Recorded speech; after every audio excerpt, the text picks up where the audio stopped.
Hi, everyone. Welcome back to the Inspiring School Counselors podcast, brought to you as always by Inspire Success and by the generous support of Lilly Endowment. I'm Matt Fleck. Thanks for stopping in to take a listen.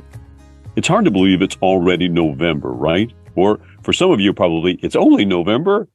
If you're enduring a bit of stress in your role as a school counselor, this podcast is perfect for you. Aimee Portteus interviews Kelsey Smith, a young, fairly new school counselor, even though she's in her 12th year, who has combined her passion for her vocation with her avocation. The result is something that benefits Kelsey and her students, but might also be inspiring to you. You'll hear why as Kelsey introduces herself. I am a school counselor in Woodhaven, Michigan, which is just south of Detroit, downriver, they would say. Downriver. So you moved from middle school to high school. What is there anything that surprised you about the difference in school counseling between those two levels? I think, some of the career development piece, it's just more real at this level. Obviously, we talked about it at middle school, but it seems so far away, especially for the students. So to kind of see that in real time, has been a little bit of an adjustment or learning experience. And the kids just look like adults. It's just crazy. It's crazy how much happens just over a few short years. So yes. And they're all of a sudden much taller than you, right? Yes. Exactly. Okay. I understand that you have incorporated your love for CrossFit into your school counseling strategies. Can you tell us a little bit about that?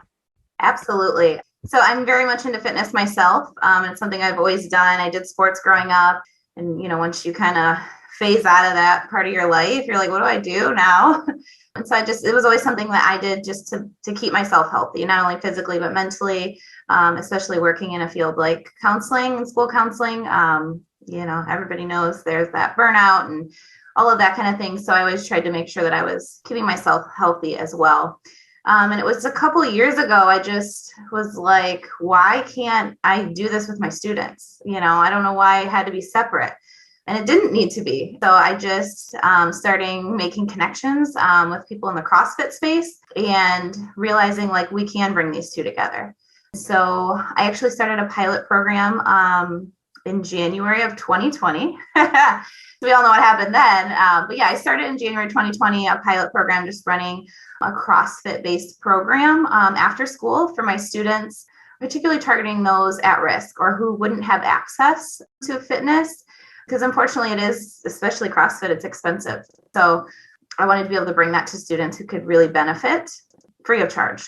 And so I started that pilot. And then obviously we had the pandemic, so things looked a little different. We had to work through that like everybody else. And so then last year, I actually made it official and started a nonprofit called FIRE Detroit, which stands for Forging Youth Resilience. And so we are official nonprofit with the state of Michigan. We are a part of a national program called FIRE. There's a lot of benefits at the national level as well that I'm able to bring my students and just learning about the benefits of physical fitness. Can I interrupt you for a second? And just in case we have some people who don't actually know what CrossFit is, can you kind of explain it? Yes, absolutely. So CrossFit is what we would call functional fitness. And so it works on strength training, cardiovascular endurance, as well as gymnastics. But that's typically anything with your body weight. It's not like we're doing backflips, but it incorporates those three components and it allows individuals to be healthy in their normal life and continue to stay healthy as they age.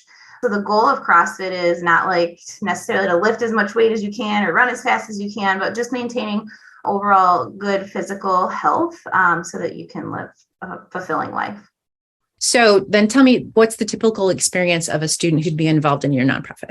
Yeah, so we run an hour class twice a week right now after school. And so they come in, if they've never been there, right? We'll obviously show them the space, introduce them to other students who are attending the program.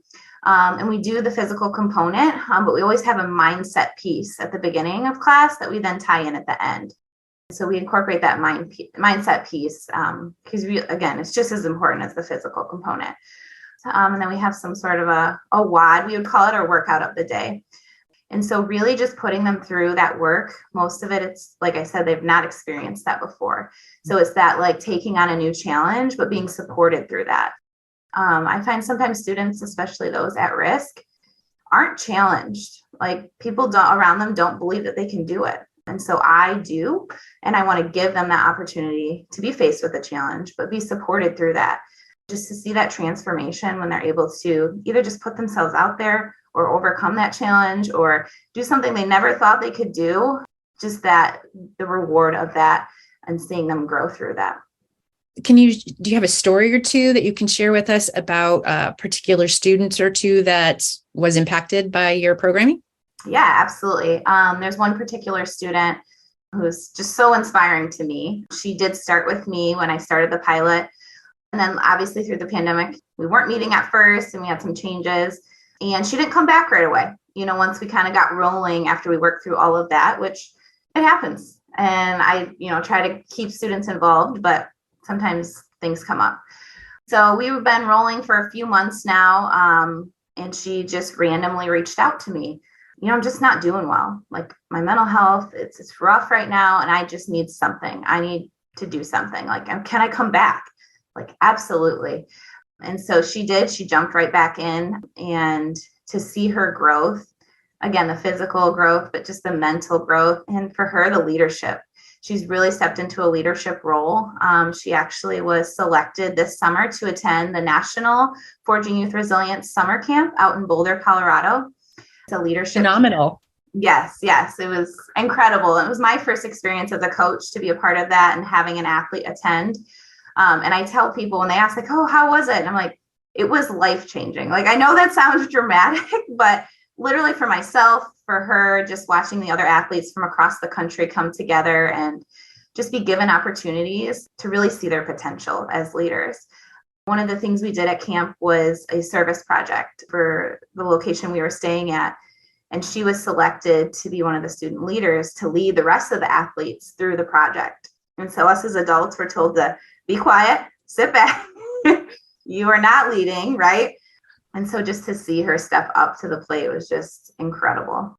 She actually was asked to be a part of the national board.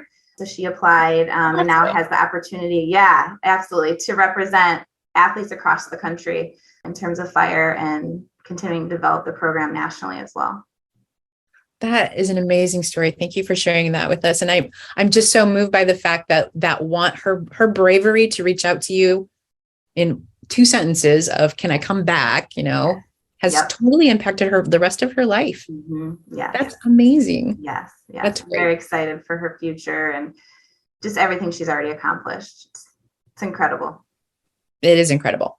I guess I'm thinking about our listeners. And if we were going to, let's say we have a school counselor who wants to get started doing something like you're doing, how would you recommend that they start? And maybe it's not CrossFit, maybe it's inspiration of some other another kind of passion, but how would you recommend that school counselors get started if they wanted to incorporate their personal passions into their work? Yeah, absolutely.